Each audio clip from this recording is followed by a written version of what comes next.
Hi, welcome to EdTechTeam Bootcamps. This is the Sheets series. We're going to take a look at some basic features and then some more advanced features with this quick little tutorial. So the first thing I'm wanting to do is to, you'll notice I have a group of names and I have some exam scores. The first thing I'm going to want to do is add some more specific data about my students so that I can take a look and really analyze and study it when I'm done. So I want to insert a column left, and I'm actually going to put in the gender of each of my students. I'd like to take a look at in my next PLC meeting with my teammates, how my boys are doing versus my girls.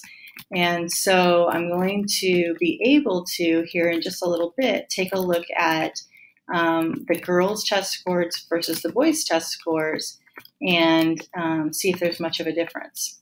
So I've got my genders, and the next thing you're noticing is that I have my exams, but haven't put in my averages yet.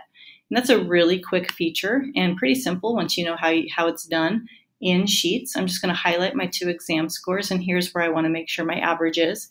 I'm going to go over to my sum feature, and you'll notice that you can do sum, average, count, max, min. We're going to do average. And notice that anytime I'm using that sum quick feature and it goes in, it does give me what the formula looks like, so that if I ever need to know for future reference how to create that formula from scratch without the sum feature, that I can do it. Now, I clicked on the average. I'm just going to click enter, and it's showing me that a 90% is the average of the 86 and the 94. Now, rather than highlighting each of these and going through that process again, which is really cool, is that I can highlight this one. Notice that it's got the formula in it, and I can drag down this little box. I'm going to click and drag all the way down to the bottom, and it's dragging that formula down for me, but also taking into account the ones before it. So now I've got my averages for first quarter. I'm going to do the same thing for my second quarter by clicking on my two test scores, putting in average, clicking enter, and then taking that little box and dragging it down. Again, I'm just going to take my two exams. I'm going to click average, push enter, and then I'm going to drag down my third quarter. And then finally, I'm going to take a look at the last quarter, average, enter, and drag that down. So now I have all of my averages, and I'm going to be able to, now I want to see how did the boys do versus the girls do. Well, there's something called pivot tables in Sheets that actually will take that data for me and completely calculate it so that I don't have to do that on my own.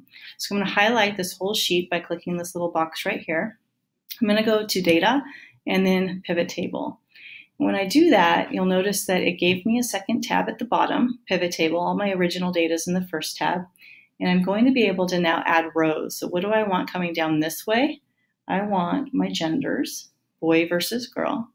And then what kind of data do I want to see across here?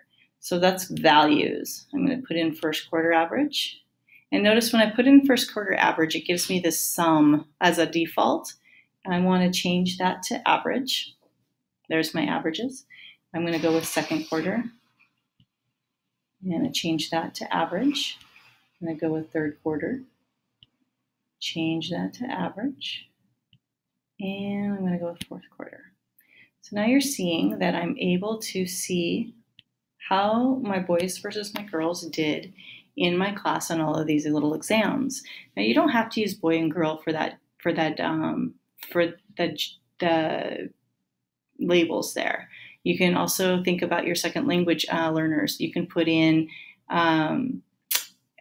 English only or your ESL students. You can put in birthdays. How are the older students in the class doing versus the younger students? Any data that you need to sort it by, you can add that here as long as you have the column and the data on the sheet. And then it can extrapolate all of the rest of the data for whatever you want to be able to compare. So that's kind of it for the spreadsheets. We take a look at how to create and insert a row, add some data, how to average cells and be able to drag them down, and then took a look at a pivot table. Thanks for joining us.